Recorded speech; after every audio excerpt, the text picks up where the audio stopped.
In responding to episodes involving hazardous substances, it may be necessary for response personnel to wear self-contained breathing apparatus, SCBA, and fully encapsulating suits to protect against toxic environments. Donning and doffing of both is a relatively simple task, but a routine must be established and practiced frequently. Not only do correct procedures help instill confidence in the wearer of the suit, they reduce the risk of exposure and the possibility of damage to the suit. It is especially important to remove the equipment systematically so as to prevent or minimize the transfer of contaminants from suit to wearer.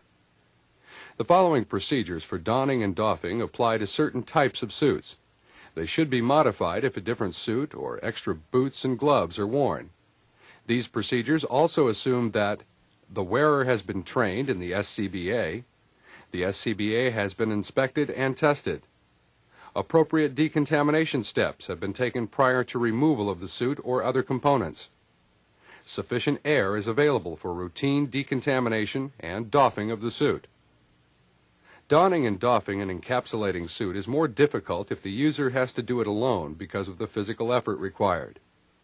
The possibility of the wearer being exposed to contaminants or damaging the suit is also greatly increased. Therefore, assistance is needed in donning and doffing the equipment. Donning. Preparation. Before donning the suit, thoroughly inspect it for deficiencies that will decrease its effectiveness as the primary barrier for protecting the body. Do not use any suit with holes, rips, malfunctioning closures, or cracked masks. If the suit contains a hood piece or a hard hat is worn, adjust it to fit the user's head. If the suit has a back enclosure for changing air bottles, open it. Use a moderate amount of talcum powder or cornstarch to prevent chafing and increase comfort. Both also reduce rubber binding. Use an anti-fog preparation on the suit and mask face pieces. Donning the suit. While sitting, step into the legs, place your feet properly, and gather the suit around your waist. While sitting, put on the chemical-resistant steel toe and shank boots over the feet of the suit. Properly attach and seal suit leg over the top of the boot. For one-piece suits with heavy-soled protective feet, wear leather or short rubber safety boots inside suit. Wear an additional pair of disposable boot protectors if appropriate. Put on the SCB air tank and harness assembly. Don the facepiece and adjust it securely yet comfortably. Do not connect breathing hose. Open the valve to the air tank. The air tank and harness assembly could also be put on before stepping into the legs of the suit. Depending on the type of suit, either put on the inner gloves, or for suits with detachable gloves, secure the gloves to the sleeves. In some cases, extra gloves are worn over suit gloves. While standing, put your arms into the sleeves, then your head into the hood of the suit. The helper pulls the suit up over the SCBA, resting the hood on the top of the SCBA, and adjusting suit around SCBA backpack and user's shoulders to assure unrestricted motion. To ease entry into the suit, bend at the knees as the hood is placed over the wearer's head. Avoid bending at the waist, as this motion tends to use up room in the suit rather than provide slack. For a tall or stout person, it is easier to put on the hood of the suit before getting into the sleeve. Begin to secure the suit by closing all fasteners until there is only room to connect the breathing hose. Also, secure all belts and/or adjustable leg, head, and waistbands. Connect breathing hose while opening the main valve. When you are breathing properly in the SCBA, finish closing the suit.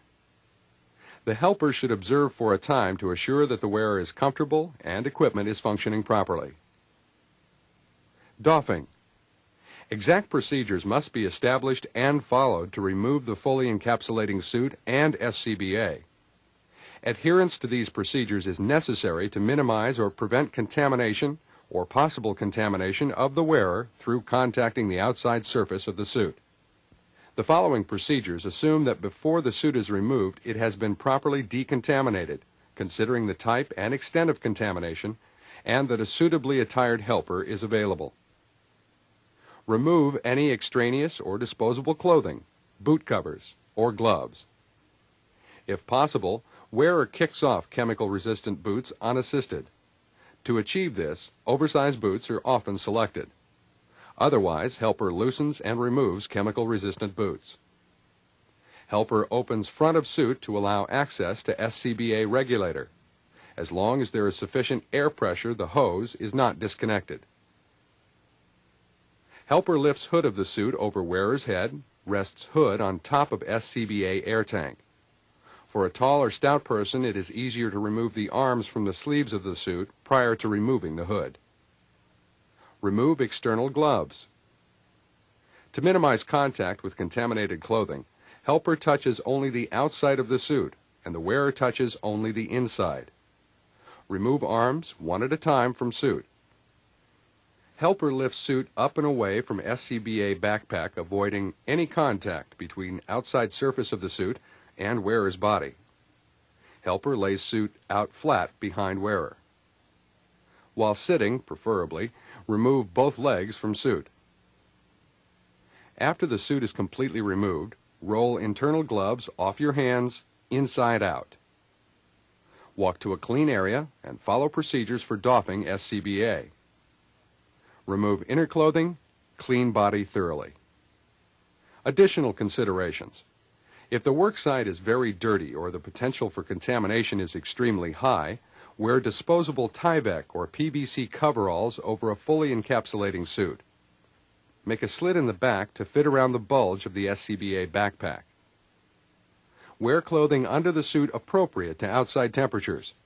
Even in hot weather, wear long cotton underwear which absorbs perspiration and acts as a wick for evaporation, thus adding body cooling. Long underwear also protects skin from contact with hot surfaces of the suit, reducing the possibility of burns in hot weather. Monitor the wearer for heat stress. If a cooling device is used, modify the donning and doffing procedure. If the low-pressure warning alarm sounds signifying approximately 5 minutes of air remaining, signal your partner and get out of the hazard area. Decontamination. Personnel responding to hazardous substance incidents may become contaminated in a number of ways, including contacting vapors, gases, mists, or particulates in the air, being splashed by materials while sampling or opening containers, walking through puddles of liquids or on contaminated soil, using contaminated instruments or equipment. Protective clothing and respirators help prevent the wearer from becoming contaminated or inhaling contaminants.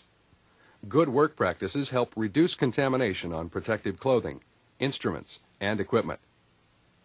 Even with these safeguards, contamination may occur. Harmful materials can be transferred into clean areas, exposing unprotected personnel. In removing contaminated clothing, personnel may touch contaminants on the clothing or inhale them. To prevent such occurrences, methods to reduce contamination and decontamination procedures must be developed and implemented before anyone enters a site and must continue, modified when necessary, throughout site operations. Decontamination consists of physically removing contaminants or changing their chemical nature to innocuous substances. Decontamination methods and the extent of decontamination performed depends on a number of factors, the most important being the type of contaminants involved. The more harmful the contaminant, the more extensive and thorough decontamination must be. Less harmful contaminants may require less decontamination. Decontamination, proper doffing of personal protective equipment, and the use of site work zones minimizes cross-contamination from protective clothing to the wearer, equipment to personnel, and one area to another. Only general guidance can be given on methods and techniques for decontamination. The exact procedure must be determined after evaluating a number of factors specific to the incident. Equipment. Decontamination equipment, materials, and supplies are generally selected based on availability. Other considerations are ease of equipment decontamination or disposability. Most equipment and supplies can be easily procured. For example, soft bristle scrub brushes or long handle brushes are used to remove contaminants. Water in buckets or garden sprayers are used for rinsing. Large galvanized wash tubs or stock tanks can hold wash and rinse solutions. Children's wading pools can also be used. Large plastic garbage cans or other similar containers lined with plastic bags store contaminated clothing and equipment. Contaminated liquids can be stored temporarily in metal or plastic cans or drums. Other gear includes paper or cloth towels for drying protective clothing and equipment. Emergency decontamination. In addition to routine decontamination procedures, emergency decontamination procedures must be established. In an emergency, the primary concern is to prevent the loss of life or severe injury to site personnel. If immediate medical treatment is required to save a life, decontamination should be delayed until the victim is stabilized.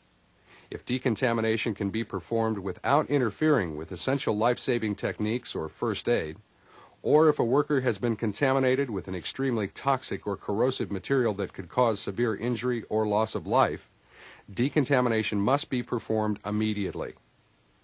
If an emergency due to a heat-related illness develops, protective clothing should be removed from the victim as soon as possible to reduce the heat stress.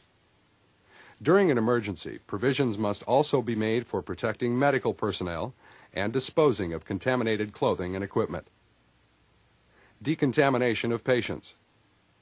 The treatment of critically injured personnel is the first priority. However, the rescuers must take measures to prevent the spread of contamination from the victim to themselves, others, equipment, and medical facilities. Some general rules are as follows. Wear protective clothing appropriate to the type and amount of contamination. This may range from exam gloves and/or masks to complete SCBA.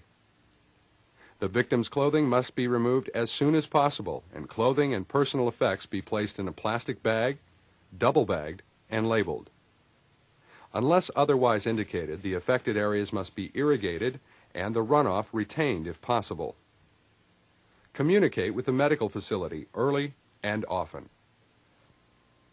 Education and training goes a long way to protect yourself, the environment, and your fellow employees.